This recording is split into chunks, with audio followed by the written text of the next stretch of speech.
Well, in this final week of this little 3-week mini-series that we've been digging into the stage theory that comes from Janet Hagberg and Robert Gulich's book called The Critical Journey, I'm wondering whether there aren't a few of us who might still be a little confused, if not a little overwhelmed over what to do with all of this. Because we've been discovering these different spiritual stages and these different steps that we can take. But if you think about it, there are hundreds of us in our community across all our 3 locations, all around Niagara, and all finding ourselves in very unique, distinct places. And so how as a community can we possibly nurture and encourage each other's individual next steps?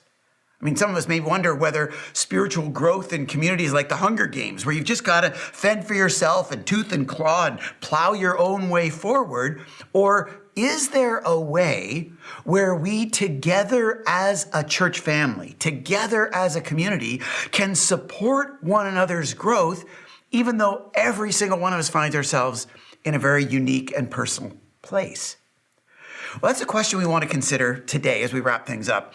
And to do that, I actually wanted us to consider a little bit of my own spiritual journey of late. Because as I reflected on my own journey of the past year or so, and kind of where I would identify on the critical journey map, as I've reflected, I feel like in order for me to move forward, there are a few different pieces to the puzzle. I think on the one hand, there are personal steps that only I could take. There are unique ways that only I can access the community, given where I uniquely found myself. And then there are some common commitments that I was able to experience from the community that I could contribute to the community that we could all benefit from together. And so I want to work through each of those 3 aspects today so that every one of us, no matter where we find ourselves, can learn how we can move forward and take next steps towards Jesus and the life of love he invites us into. So if we look at the map for just a moment, if we consider my own personal journey of the last year or so, I would probably plot myself as journeying through a bit of a wall of sorts. If you're not familiar with my life or my journey, it was in the fall of 2023, just over a year ago, that I found myself on a leave of absence because an investigation was being conducted about me. And no amount of being cleared of that can change the fact that that happened and that I experienced that. And we learned in week 1 that Hagberg and Gulich describe a wall as a pain you can't get around. They also describe it as a stain or a scar in the story of your life that you're just going to have to recognize you've got to live with forever. And that's kind of how I feel about the fall of 2023 and how I had to navigate through that.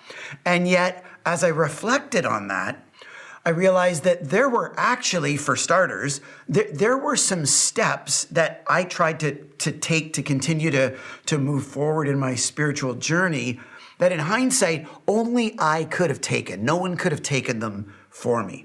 Particularly when it comes to the wall at that stage, one of the key steps is just to stay engaged and to just show up. A lot of people, because of the confusion and pain and disorientation of the wall, they bail on the spiritual life altogether. And for me, just the simplicity of remaining engaged, even in my regular Bible reading and prayer times every morning, were an opportunity to encounter God in a very unique and special way. I've shared with people in a few different environments just the way that God showed up and spoke through the scriptures during that season, and particularly through the Psalms, was incredible, leaping off the page like in many seasons I'd never experienced before. Another step that people at the wall need to consider that we learned from week 1 is that at the wall, you integrate the spiritual realities and the psychological realities of your life. And with about 2 weeks to go in the investigation, it was the first time in my life that I reached out to a therapist and started to work with them to help me figure out how to calm my central nervous system, and began to incorporate what I understood spiritually and what I was learning psychologically to try to integrate together. And so if I look back, as I was trying to journey through that wall of sorts, there were some steps that no one could take for me that only I could take.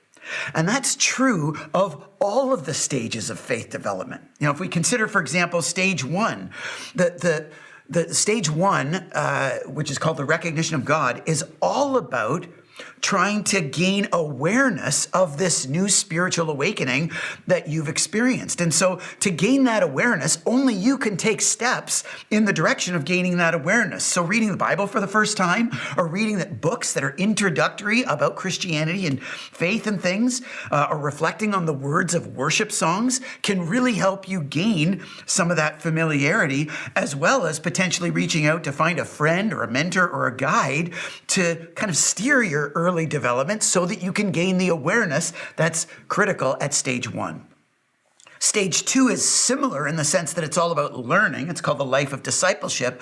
But stage two is much more about figuring out how to apply what you're learning to your life, to your attitude and character and your workplace and home and family and your friendships and your neighbors and things like that. And so part of the step you can take at stage two is understanding yourself to a greater degree, maybe through assessments like personality tests, Myers-Briggs, and things like that. You can also begin to apply what you're learning by expressing yourself or investing yourself in social justice and experiencing that maybe for the first time. But it's all about taking steps to apply what you're now learning at stage two in order to continue to progress. Stage three, the productive life, is a little bit different. It's all about determining your ministry fit, the suitability of your contribution in community. And so taking steps of awareness, like completing spiritual gifts assessments, are important, as well as involving yourself in experimental ways and allowing the discernment of both what you're good at and what you like to come to the surface. At the end of the day, like the other stages, only you can know you the best. And so only you can take those steps of experimentation and involvement to determine your alignment, your unique alignment of your gifts and passions. Now, stage four, we learned in the journey inward, is very different. It's all about questioning and, in a sense, deconstructing and reevaluating maybe what you learned. And so discovering yourself maybe at a deeper way through assessments like the Enneagram could be a helpful step to take. But stage four is really beneficial if we reach out to even some greater expertise or professional help, maybe a spiritual director or a therapist, a counselor, or a wise mentor that will help us unpack these newer, deeper questions that we now find ourselves asking and processing. Again, steps that only we at that stage can take. Stage five, the journey outward, is all about sharing the newfound healing and peace and freedom that we've experienced, journeying through the journey inward and the wall. And so what that looks like is actively supporting other people in their healing and reconciliation. And so the step for us, if we're in stage five, is all about the willingness to invest ourselves in the messiness of other people's lives. It's something we can choose to opt out of, but if we want to continue to progress, that's what it looks like to continue to live the journey outward. And then in stage six, the life of love, it's simply about being an example to others, particularly by staying connected in relationship, particularly in relationship with people who haven't experienced the same freedom that we have from all of the trappings and temptations of society's values. And so sharing our story, especially to those who might find themselves stuck in those earlier stages, is critical not only for their growth and development, but for ours as well. I hope that we can see that in an example like that, there are steps, no matter where we find ourselves in the spiritual journey, that are important in order to continue to progress, but only we can take. And in the personal dynamic of the personal relationship with Jesus that Jesus wants with each of us, there are personal responsibilities to take some personal next steps for each one of us. At the same time, though, it's not just every person for themselves. And as I reflect back on my own journey and navigating through the wall, in addition to the personal next steps that only I could take, there were also some opportunities that I could take advantage of from our community that were uniquely conducive and stimulating of the stage where I found myself. And so in my case, journeying through the wall, one of the things that was really beneficial for me was accessing pastoral types in our community. Not necessarily staff. In fact, most of them weren't even employed, but they came from that kind of background, and they were from all of our locations, and they would reach out and I would reach out to them, and we'd spend time, and they made an investment in me that provided an encouragement and a guidance in the darkness and confusion of that time that I could never access on my own, and was really helpful and beneficial. I also think about my life group, particularly the guys in my life group who reached out consistently and got together with me regularly just to let me know that I wasn't alone and to check in on how I was doing. As well, showing up on Sundays and being able to reflect on the new songs that we were singing, especially in the fall of 2023, and to engage in the teaching series, not as someone who was leading the church, but someone who at the time was needing the church. If you remember back then, we were journeying through a series called Emotionally Healthy Spirituality. It was profound. And Sunday after Sunday, whether it was the song lyrics or the teaching content, it felt like God was speaking directly to me. And so in that season, there were these unique ways that I could access some of the ministry of our community, specifically for my own growth and development to stimulate and encourage and nurture it. And the truth is, for all of us in every stage, there are ways that we can access a community like ours to do the same thing. At stage 1, for example, we get stuck in our sense of inadequacy. We're so overwhelmed with this new recognition of God, but we're so new and so underdeveloped that we feel like we don't have what it takes. And so we may need to access the support of care ministries in the church, or particularly participate in classes that might be more beginner-oriented. Often we've offered what's called Alpha, which is kind of an entry-level awareness to Christianity and the dynamics of faith. When we offer that again, if you're in stage 1, be sure to sign up for something like that and access that. But most importantly, we can join into groups for belonging and for affirmation that even in an earlier stage of faith, we are loved and we're enough. That can really help us move through that stuckness in that sense of inadequacy. At stage 2, it's a little bit different.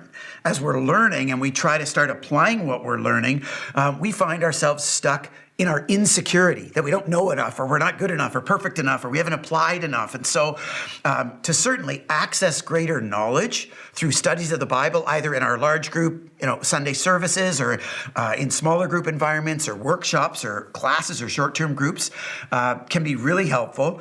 Certainly in a life group environment, we're not just there now for belonging, but to help us process what we're learning so that we can apply it to our lives.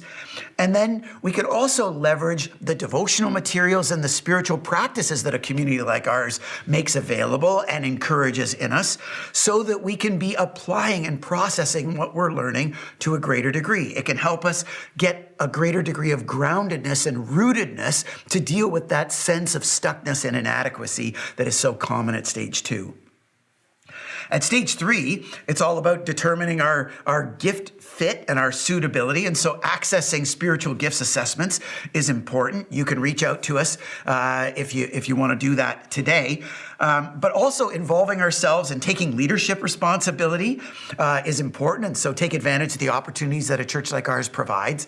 And then anything that allows us at stage 3 to build a link between our ministry contribution and the grander vision of faith and the church is really helpful. So training environments, conferences, Catalyst team experiences, vision nights, those are all really helpful for us at stage 3. And most importantly, it's about serving together with others. That grander vision is so important because at stage 3, we get stuck in our sense of indispensability. And so it's important to serve together with others so that we can realize that this is about more than just ourselves.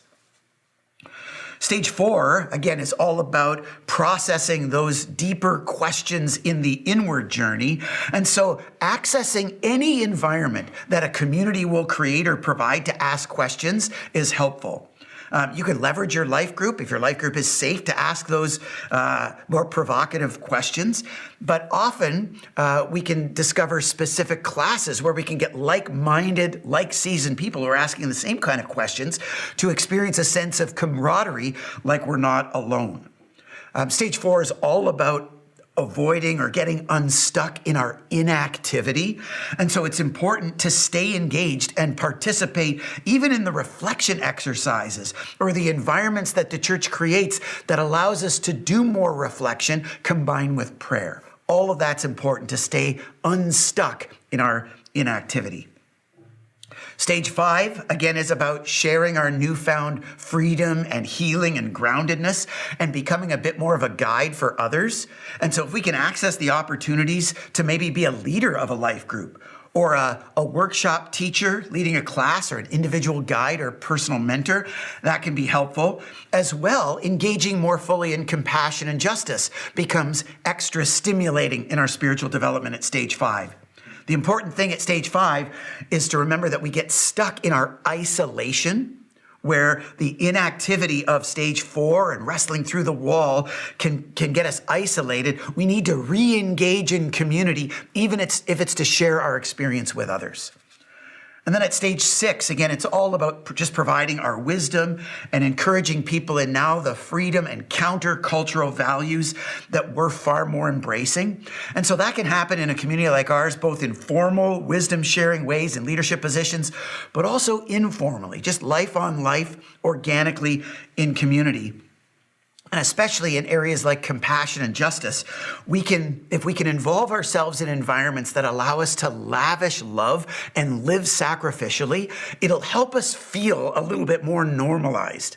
We don't really get stuck in stage 6, but if we do, it's in being misunderstood because of how freely we live so counterculturally compared to the world's values.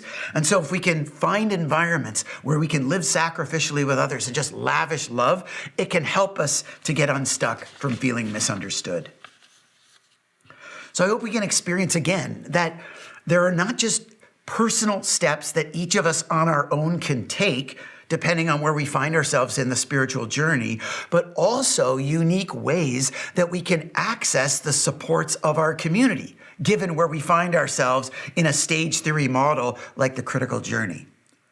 But coming back to my own journey, again, as I reflected on the past year or so, probably the most spiritually significant contributor wasn't the personal steps that only I could take, nor was it the ways that I could access our community uniquely for where I found myself, but it was actually just some common commitments that people could make and that I could make that all of us could benefit from and make for each other. Think about in my own journey over the past year, simply showing up on Sundays and experiencing the unconditional love and acceptance through hospitality was probably the most significant spiritual contributor in my journey through the wall of the past year. I think about how awkward it was at first, even just to show up on Sundays, again, not leading the church, but needing the church. And yet there were people who welcomed me with open arms and even big, kind of grandiose bear hugs to let me know that I was loved and belonged, that were really significant. As well, reminders of God's faithfulness through the encouragement that people provided or the prayer support they offered and the encouraging text to let me know that I wasn't alone and people were praying for me, all were really significant in helping me get through this past year.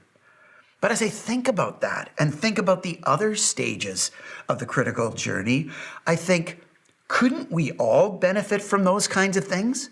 From showing up, from encouraging, from offering hospitality, from supporting and cheering each other on with prayer and texts? I think we could all benefit from that. I know at stage 1 we could benefit from that.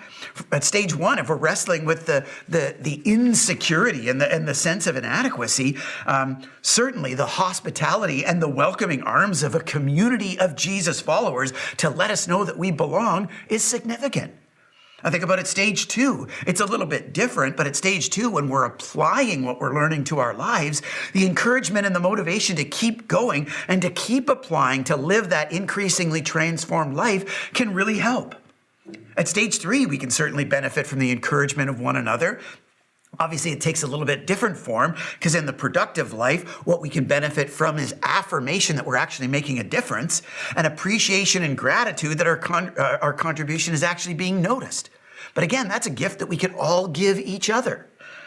Stage 4, might be very different because we're asking all kinds of different questions and reflecting inward, but certainly accompaniment as a community, by our community, in the loneliness of that journey and letting each other know that we still belong, even if we're asking very difficult, unique, provocative questions, is something that can be really significant for those of us journeying through stage 4. At stage 5, we need to be reminded of engaging in a vision that is beyond ourselves. And so to be encouraged and prayed for and nurtured and stimulated in that direction can help us move along stage 5. And in stage 6, even though we're free and living a life of love, to encourage the countercultural way of Jesus in others is equally as significant.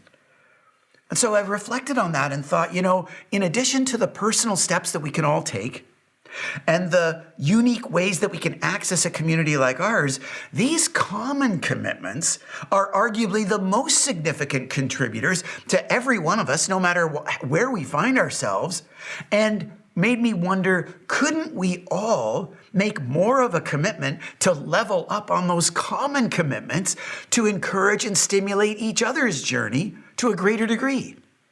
I think about just the simple power of showing up and the encouragement that can provide. Hebrews 10 says it this way. It says, let us consider how we may spur one another on toward love and good deeds, not giving up meeting together as some are in the habit of doing, but rather encouraging one another, and all the more as you see the day approaching.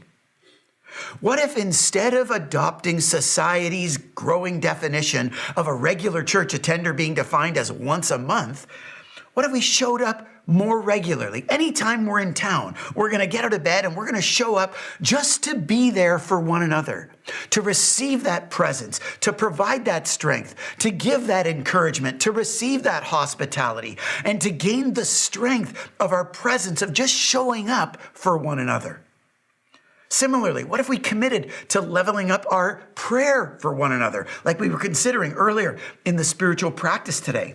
James chapter 5 says, confess your sins to each other and pray for each other so that you may be healed. The prayer of a righteous person is powerful and effective. It just made me wonder, what kind of prayer power could we access to a greater degree that would help us experience a greater degree of healing and getting unstuck, no matter what stage we found ourselves in, if every single one of us leveled up our prayer engagement for every single one of us, no matter where we find ourselves in the spiritual journey? To me, if every single one of us made those kinds of common contributions to a greater degree, I think we could stir up a far greater degree of spiritual growth towards the life of love that Jesus invites us into.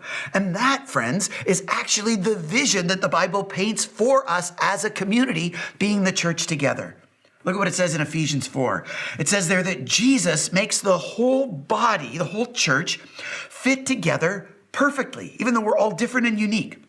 It says, as each part does its own special work, it helps the other parts grow so that the whole body is healthy and growing and full of love. That's the wonder and power of being part of a community. It doesn't have to be the Hunger Games where it's every person just clawing and toothing and plowing forward ourselves. We can benefit from the strength and contribution of each other if we will give that gift to one another, no matter where we find ourselves in our spiritual journey. And so today, as we wrap up this series and consider our next steps, let's remember week 1. The fact that we can leverage a stage theory like the critical journey and become aware of it and become aware of where we find ourselves in it and what it would look like for us to progress forward and get unstuck. Let's also remember what we learned in week 2, that we're not only in an individual journey, but also collectively on a journey as a church, and learn to distinguish the stage that we're on collectively as a community compared to where we find ourselves individually and personally. And then today, when it comes to taking our personal next steps, let's appreciate there are things that only we can do and steps that only we can take unique to where we find ourselves. And there are unique ways that only we can access the supports of our community given the stage where we're living today. But most of all, there are some common contributions that each of us can make and benefit from each other, no matter what stage we find ourselves in, that can arguably be the most catalytic and supportive contributions to all of our spiritual growth. So let's make a commitment coming out of this series to show up for each other like never before, to notice each other like never before, to encourage each other, to lift each other up, to cheer each other on like never before, to offer welcome and hospitality and inclusion and belonging like never before, and to stir up and stimulate the spiritual power of prayer support like we never have before, so that together we can each do that special work and help all of our unique parts grow, so that as a body, all of us together are healthy and growing and full of love, each and together pursuing the way of Jesus and the life of love he invites us into. Let's pray together. Jesus, thank you for inviting us into this adventure of a life of faith, and thank you for the strength of the unity and diversity that we can enjoy as a community, as hundreds of different people at different places and different stages, all coming together as one to nurture and support and encourage one another. I pray that you'd inspire us today with the opportunities that we have, not just to take the responsibility for our personal next steps, but to make contributions in each other's next steps and to leverage and access that personally as well. And I pray that we would be the kinds of people to level up those contributions to and for one another, so that as we do our special work, we can help all the other parts grow no matter where we find ourselves. And together we can be increasingly healthy and growing and full of the life of love that you've invited us into. Thanks that you want to do that work. We look forward to partnering with you in that. And thank you that we can be a community together on that adventure. We pray all these things in your name, Jesus. Amen.